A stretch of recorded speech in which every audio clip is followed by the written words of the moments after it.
Many boomers on social media are saying Jeff Grimes should be fired. Well, today, we're concerning ourselves with the opinions of sheep on Locked On Baylor. You are Locked On Baylor, your daily podcast on the Baylor Bears, part of the Locked On Podcast Network, your team every day. Welcome on into Locked On Baylor. No Drake told tonight. Unbelievably, he gave me the keys to the Ferrari. And what am I going to do? Crash it into a tree, because that's what I do. I'm Cam Stewart. Alongside me today, a little reunion of sorts, often imitated, never duplicated, once the co-host of an award-winning Baylor sports podcast, Mr. Andrew Klein. Klein, did you miss that intro? I've missed it so much. It's brings back good memories for sure. Great memories. So for that background, because I don't know how much overlap we have with the audiences here, Klein.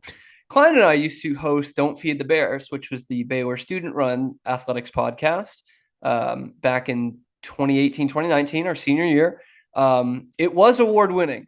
I don't think I submitted it to anything, but what was it? Baptist Schools of the South Sports Podcast Award went to us. Something. Which is crazy. Yeah. They must not have listened.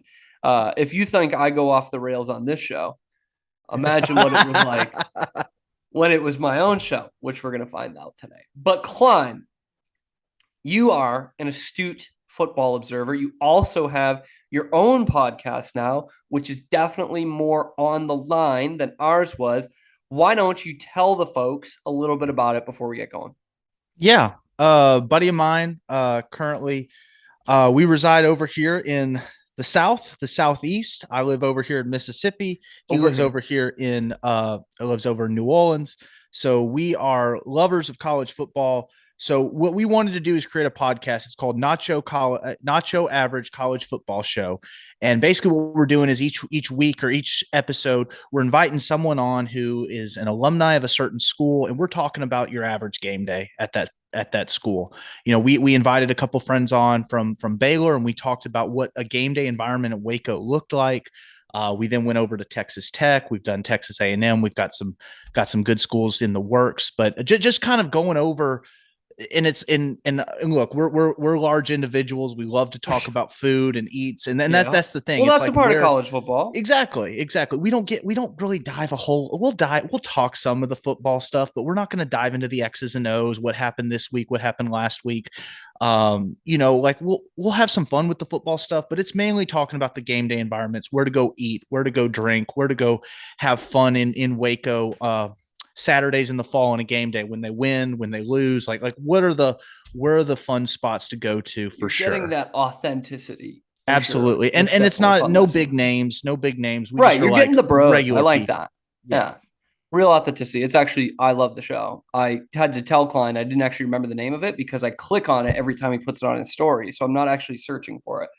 Anyway, Nacho Average College Football Show. Check that out. But Klein, we're talking about the Baylor Bears today because we are locked on Baylor. And I mentioned it, but my stories for Inside the Bears, by the way, me and Drake both working for them, do a killing on Facebook because the boomers love it. They love it. They eat it up. I just joined like 8 Baylor groups, just post them in all of them. It's how I get my stories out there. It's great. I don't know if they know how to work podcasts, a lot of the people that are commenting on them. I don't want to diminish too much of my audience. But big calls over the last 4 days for Jeff Grimes' job as the offensive coordinator of the Baylor Bears. Now, Klein, you watched this game Saturday. You watch most Baylor games. You're a big fan and also a good analytical eye. I thought the Baylor offense played well. Drake said the same thing yesterday on this show, and it was like controversial yet so brave. But I agree. I think the Baylor offense actually played well. I don't think that's what sunk them in the game. Andrew Klein, what say you? Are you ready to fire Jeff Grimes? No. Are you saying a quarterback throwing for 345 yards is bad? Pretty good. It's pretty good. I mean, he's losing most of the game, but he's pretty good. Now, granted, I mean, look, you see the game. They started out slow and they kind of had to fight their way back. And I was, I don't know if it was a matter of, look, Oklahoma State came in off the bye week. Baylor had to kind of fight and claw. Like they had a good win against Iowa State, but it wasn't something that like I mean, you had to fight for it in a way. But I mean, when Cam, you told me we were doing this, talking about the offense, I was like, okay, I want to look into the numbers about it at least. And so, I mean, 27th in the country in scoring offense, Numbers are deceptively 46, good, exactly, especially in 46 efficiency. and third down percentage. I mean, 67th passing offense, 65th red zone offense, 37th rushing offense, 49th total offense, 42nd time of possession. I mean, I don't know what else you really want. When you look at the top schools, that's the thing. What's hard about ranking offenses and defenses in the country is a lot of times it depends on who you're playing, what's your schedule looking like. Those schools, like when you see the University of Houston or Central Florida, or one of these like really, really good group of 5 teams that just go and beat the crap out of the other not as good group of 5 teams, they're normally going to be at the very top of those. So when you get to the Power 5 levels, as long as you're seeing consistency and you're seeing, like, I mean, we're not, Baylor's not in the 118th percentile, or they're not 118th in passing offense. So because you're going to see like those Western Kentuckys at the top, or like when we were in college, Boston College used to have one of the best defenses in the country every year. But they never made a bowl game. Yeah. So it is relative. I get you there. Style wise, though, is what I think has been like, there was never a drive where I was like, what is Baylor doing here? I did think that the first couple of games, I'm like, what really is this team offensively? But you mentioned that Iowa State game. They came out passing a lot more, quick hitters. And we've talked about it on this podcast, but that is what was so successful for Blake Shapen at the end of the year last year. And you saw it again. I mean, I don't think anyone on the offense really struggled, but yeah, it came down to a couple of those short yardage plays. Especially, it's just one of those where you just got beat, man. Like, I mean, there's not one thing other than the special teams that you just point to and you're like, man, this was just not nearly good enough, Well, and I think and look, I know Spencer Sanders has gotten a lot of, crap and shade thrown at him during his career, but at the end of the day, he's a veteran quarterback going on the road. There is a job done, man. I thought he looked like Gary Bohannon. He got the job done. And that's the thing. I mean, and that's one thing about Blake Shapen that look, we're all high on the guy because he's very, very talented, but you go back and you start counting and realize like he's played less than 10 games in his college career. I mean, the guy is not still young a whole season. So it's tough to get into these ranked games, but I don't think, look, Jeff Grimes' style. I mean, Jeff Grimes is an offensive line guy. Like he was coaching the offensive line at BYU, coaching the offensive line at LSU. I mean, like Jeff Grimes is I said it like this. His offense is efficient and effective. There's nothing sexy about it. Right. I don't ever watch the complimentary. I think yes, I don't because it always molds to what the team is. Absolutely. I'll tell you who came to mind when I was thinking about who reminds me a little bit of. I'm not saying style, but just as far as when I talk about when you watch Lincoln Riley's offense, or you watch like Mike Leach or some of these offensive gurus, there's something sexy about it in the sense of like it's flashy, it's fun. They're throwing it all over the place. They're fast. They're things like that. Baylor's offense isn't that. Jeff Grimes is off, but I'll tell you whose offense is like that. Todd Monken at Georgia. Georgia just won a national title. I'm just saying there wasn't anything. I didn't watch Georgia last year and go, man, that's a sexy offense right there. I watched, that's an effective offense. Same thing with Baylor last year too. Who was the OC? Jeff Grimes. It was effective. It was efficient. You talked about it. It complements the skill sets of the players. Last year, you had an Abram Smith, you had an Ebner, you had a Gary Bohannon. Let's run the 3-headed monster, and then we'll throw over the top here and there. We'll get them off when they collapse in. We'll hit them with some big hitters with your speed guys on the outside, like your Tyquan Thorntons and guys like that. So saying that though, Jeff Grimes is going to call games that are more efficient and effective. And look, Baylor's going to win games. Baylor's more likely going to win a game 31-24 or 27-21, as opposed to winning 55-30 or something like that. That's just the where new they're Big going to 12, win. Baby. Exactly. The new Big 12. I mean, I talk about that high flashy sexy offense. Like, I mean, when Bryles was the coach, you expected 70 points a game. You expected 50, 60, 70, heck, 80 points a game. You expected that. But can we get the stat man on that? Did they ever score 80? Can we get someone to look that up? I know West Virginia beat Baylor. What was it? 70 to 63. 70 to 63. Yeah. I mean, something stupid. So, but I say that to say you expected that. You're not going to get that from Jeff Grimes. But guess what's better for Baylor than it was back in those days? The defense. You have a defense now, so you don't have to rely as much on scoring 60 points a game. Yeah. We're going to talk a little bit more about the offense in just a minute. But Klein, did you do any betting this weekend? Oh, absolutely. Absolutely. And I know because you're good at this. You've got a good head on your shoulders. I know that you used BetOnline, which is your number one source for football betting info this whole season, because you can find the latest player developments, team matchups, news, podcasts like this one, and in-depth articles and analysis on every game you can find. Klein, you're a little bit better at this than I am. I love using BetOnline because I still am something of a neophyte. I am still stupid when it comes to it. And as you can probably tell, especially from my takes on this podcast and from what I thought some of the Big 12 teams would be, I'm still not great at it. I overthink it a little too much, but BetOnline tries to keep that head on my shoulders. So I have been winning a little bit more using BetOnline. So head on to betonline.net or use your mobile device to learn more. They've got all of these MLB playoffs coming up. Klein is going to be glued to that TV just like he is in the middle of July. Big MLB guy, MMA, boxing, golf, college football, NFL, NBA preseason, NHL. It's all coming together. It's going to be the best time of year to do that. So head to betonline.net. BetOnline, where the game starts. And Klein, the offense started well, okay? And they didn't get that Gavin Holmes drop. I don't want to keep harping on it, but that changes a lot in the game.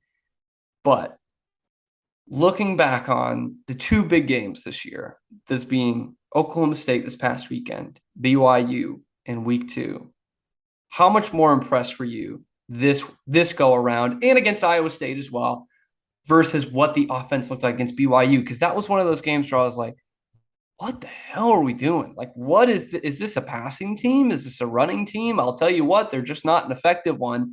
And they have played great complementary football the last 2 weeks, but specifically Iowa State. So what was the change that you saw there? What impressed you in the last 2 weeks on offense versus what you saw against BYU? I think they've just gotten Shapen that they're getting him into easier, earlier throws, getting him into a rhythm throwing the football. I think so much so in that BYU game that they ran the ball so much. Like that was Baylor's bread and butter, was rushing the football, and that at the crux of who they are, that's still who they are. But they would love to be that. Exactly. But the thing is with Blake Shapen, some of those throws, and even the one at the end of the game, like give the guy a chance. Like if he throws at that 2-point conversion, you throw an interception, who cares? But throw one up, 50-50 ball, throw one up, but he throws it in the back of the end zone. So basically through the uprights. Yeah, exactly. I think what we're seeing now from Blake Shapen is a guy that's more confident, is more, I look at not to, I just have to go. I mean, Brian Kelly at LSU got onto his quarterback for playing too conservative, like not throwing those big balls. Blake Shapen's not doing that. Blake Shapen's willing to throw the ball into tight windows. Like he's throwing, and he's good at it too. Exactly. We hear this thing. He's like a little bit of a gunslinger, but I'm like, there really hasn't been any head scratching passes this year. Not really. He's thrown a couple of picks, but nothing where you were like, oh man, what is this guy doing? Who does he's playing to win? He's not playing to lose. He's not playing. Even though he is a sophomore, he's not playing like he's a guy that this is his first year starting. Like you're starting to see that maturity on each and every game. But it starts with Jeff Grimes and that offense of let's get some quick throws here and there. Like everyone wants to establish the run, and that's good and that's great. You do want to establish that run, but you've got to make sure you get your quarterback into a rhythm, because down the stretch, later in the game, when you're really having to air it out, or at the end of the first half, the end of the second half, like you want to make sure your quarterback is in a rhythm. He's thrown enough, that arm is loose to where he can start hitting those throws down the field and hitting his guys in stride, so that they not only can catch the ball, but they can catch it and take it, get yards after the catch. So I think you're starting to see that with Blake Shapen. And true, the kid can sling it deep, man. Yeah, really, and as we get into the Big 12 play, or further into it with some of these offenses that Baylor's about to match up against, it's going to be really, really important that he can sling it with with the TCUs, the Kansases, I can't believe I'm even saying that, I know. Did you think that 3 weeks the ago? Texases, I mean, it's wild, but you see the offense these teams have, you're going to have to match them with a passing attack. You can't just bully them down, bully them for 4 quarters. Chicks dig the long ball in football too. Yes, they I dig the long ball. Anyway, so you mentioned, and we've talked about, it always gets to Blake Shapen. I mean, Blake Shapen could be a keyword in every episode of this podcast. So he is not too experienced. But another guy, very experienced at Baylor, no longer a Baylor Bear. And once again, the boomers on Facebook specifically, because I don't want to just blanket throw out the Baylor fans because I interact with them a lot. I don't think this is true, but some of them also want Jeff Grimes out of there, not just for running a crack toss in their own end zone, which was stupid, which Dave Aranda basically said after the game was stupid, but one that he was rolling with at the time. But also that wide receiver turned running back, turned bench warmer, Josh Fleeks in the transfer portal for Baylor. 5th-year senior, played in 43 career games.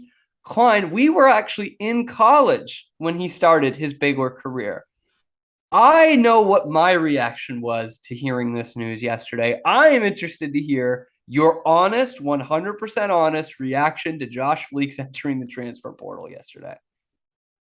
I've got to be honest. I didn't even know he was in college anymore. Yeah, I thought he was gone. I mean, it was just fair. I mean, we've been out 3 years now.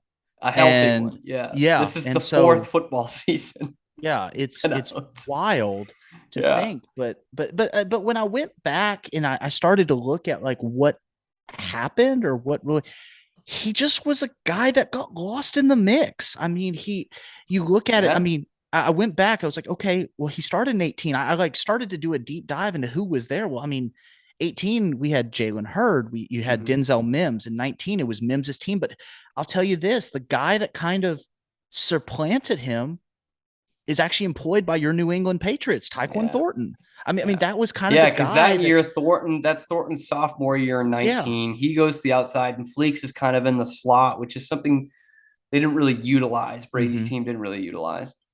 Yeah, and it's just, I mean, he just kind of fell into the pack, and it happens. That's the era of the transfer. Now, I guess the strange thing of this situation compared to a lot of other situations you see with receivers or running backs getting lost in the pack is he's a senior now, and I mean, I don't know his eligibility status. I imagine he gets an extra year for COVID, obviously. Yeah, but and he'll get one.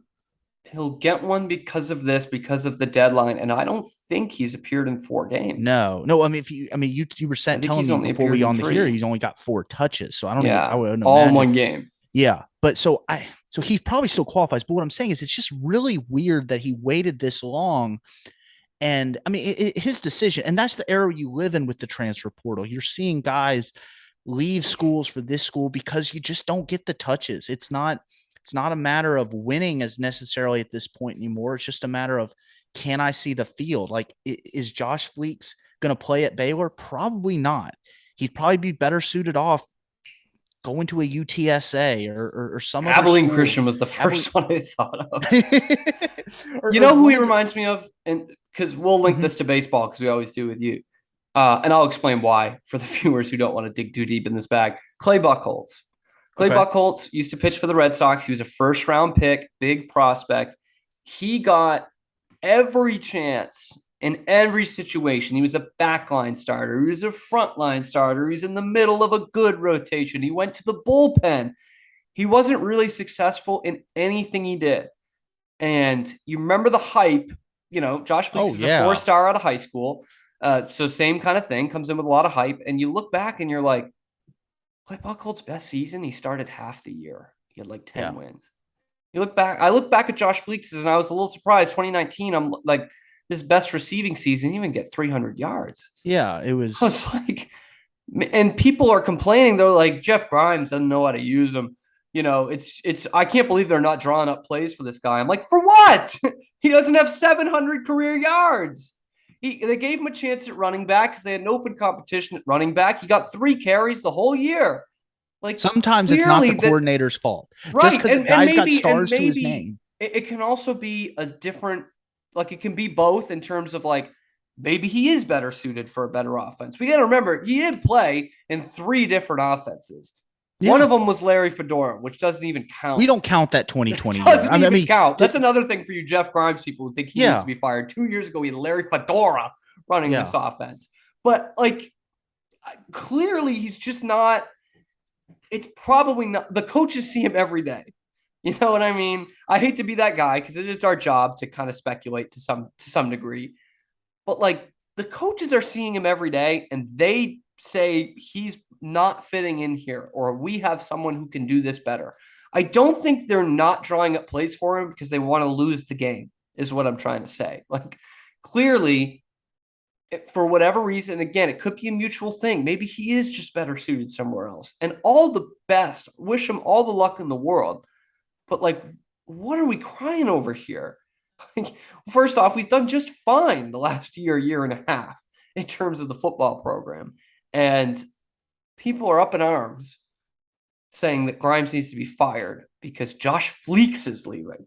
No. I mean, you lose. Give me a break. You man. lose a game to Oklahoma State, but I mean, has anybody else seen the Big 12 this year? It is going to cannibalize this each other. And I say that to say that just because you've lost your second game, just because you're not ranked. I mean, every goal Baylor has is still right in front of it. I'll be honest. It's I don't tough. think it's a tough road. Yeah, but I don't think any of us went into it this year saying they're going to win the national title. But, and I don't mean to call out certain co-host of this podcast, but I say that to say, I think most of us thought Baylor still has a very good chance to compete and possibly go for a Big 12 title. And that's still in the running. Remember, we knew it was not going to be like, there was no clear cut favorite in this conference. I don't know that any of us thought it was going to be as wide open as it appears to be. Now, granted, it is the first week in October. So 3 weeks from now, I don't think we're going to have a clear-cut favorite till the middle of November, really. But you still have a lot of opportunities. These so-called, we'll call them top teams in the conference. You still are going to get to play Kansas and TCU and Texas and Oklahoma. Like you're still going to get to play. Yeah, Kansas State. I mean, 3 of those at home, by the way. Yeah, Texas Tech. I mean, you're still going to get to play everybody else in the conference. You're still going to have a chance to win as many games as possible. You're still in the hunt for the Big 12 title. There's nothing. And if Josh Fleeks, I mean, I will raise my hand. I will do the craziest thing you possible. If at the end of the year, we look back and we say the reason Baylor did not win the Big 12 title was because Josh Fleeks didn't touch the ball. Like, come on now. Like, I'm holding you to that. Okay, that's fine. I will come on and do something stupid and silly. But like, just say that, yeah. Like, just God. It's dumb. All right. Yeah. We got a couple minutes left, Klein, and we've been special news segment here on Locked On Baylor because we got a new sponsor for it. So that's the easy way to get a new segment on here is to pay for it. So I'm going to read it here. I don't typically like to do that, but it is new. So our partners at Nissan, they have worked with us to create a new segment. This is across all the Locked On College, okay? It's not just Locked On Baylor. We're not that special. It's across all of them.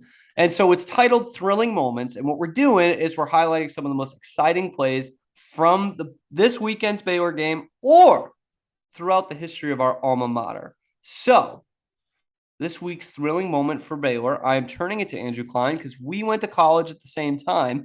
And so it is throughout the history of our alma mater. So I want you, Klein, who went to a lot of games, to tell me what you think the most exciting football play was of our, if you will, Baylor career. God, that's tough just because I feel like it's tough because there wasn't any of those championship moments. Well, yeah, but I think to some the degree, kids now just say Jared McVay. But I think to some degree, when you look at our time at Baylor, it was sort of this canyon in a way. It was started high, went very down, went very, very bad, and kind of came up.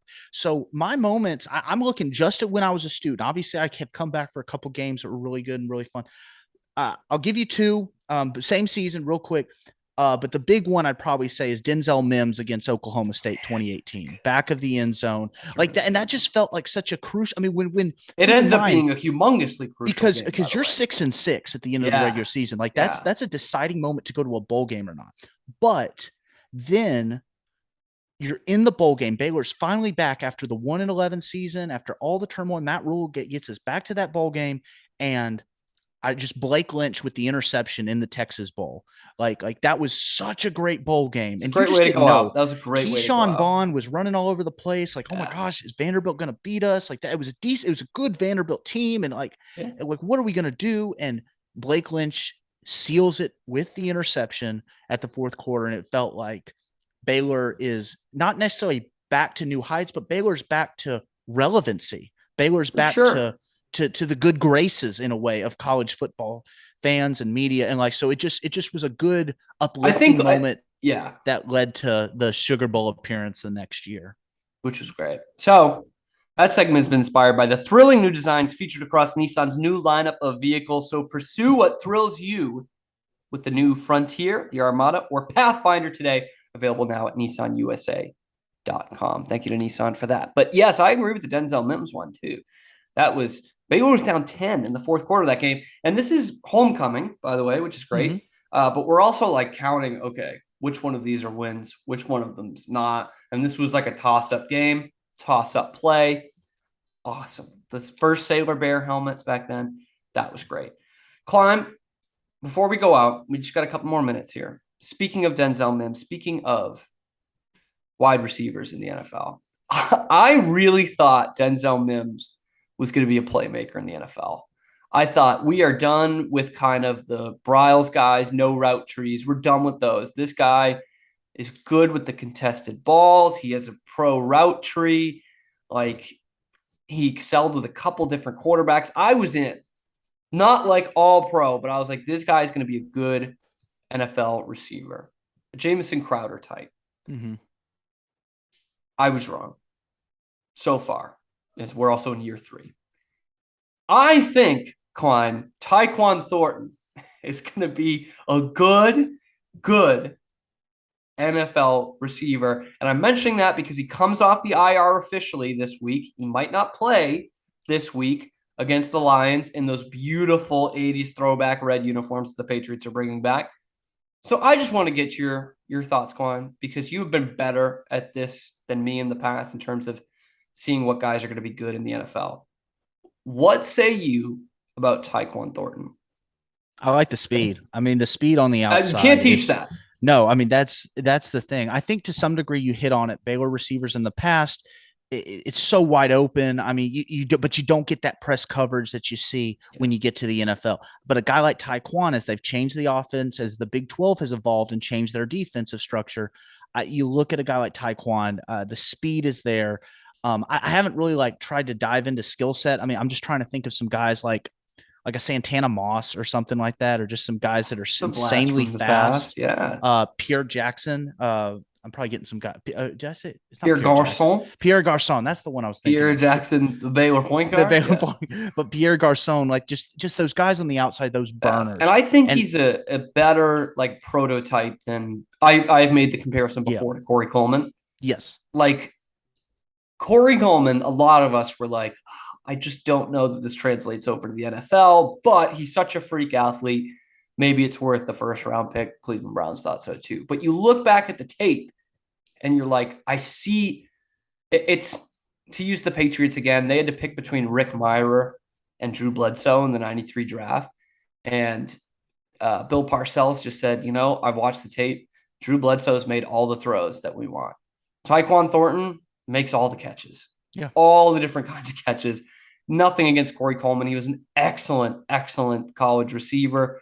Great freak athlete. But I just think there's a little bit more to Tyquan. And I've heard he's a great blocker. I can't really tell that play to play because I'm not really watching that. But everyone says he's a great blocker. So I am big looking forward. And that plays. And guess what? We talk about speed. And another reason a guy like Corey Coleman is going to stay in the NFL is speed translates to so many different things. Like we talk about obviously being a burner on the outside, but if you want to move him to the slot, possibly be a little shifty guy out there, but you also got special teams. That's a role, like whether it's punt returning, whether it's kickoff returning. That's how you stay in the NFL. Exactly. And that's the Braylon thing. Arnold. I mean, there are guys that literally you will never hear of, but they play 10, 15 plus years in the NFL because they do the little things. They just, and those are the guys that they'll never make it to the Hall of Fame. They'll never, except Matthew Slater. He'll make it. Yeah, but they're just guys that they're going to stick. And so I'm very high on Tyquan. I think he's got a good young quarterback in Mac Jones. If he can kind of settle in, I think a guy, if I'm not saying this is the guy, but I do think a guy like Devontae Parker, I don't think it's Devontae Parker, but they need to go get another guy to put on the other side, sort of your big bodied goal line threat, 6'4" plus, who can be there, because that's going to translate well. And you can put them on the same side, run a little short contested route for Devontae, Tyquan on the go route. He's going to outrun everybody. Here's to hoping, Klein. Absolutely. Andrew Klein said it first. Tyquan Thornton, Hall of Famer. Look, I didn't push him there. He said it. We're out of time. Kleiner Diner. Thank you so much for coming on today. Tell the people once again where they can find Nacho Average, how they can get connected with you. Yes, Nacho Average College Football Show. That is one of the shows. I also have another one that's been in and out, but we've got some stuff coming up at Klein's Corner.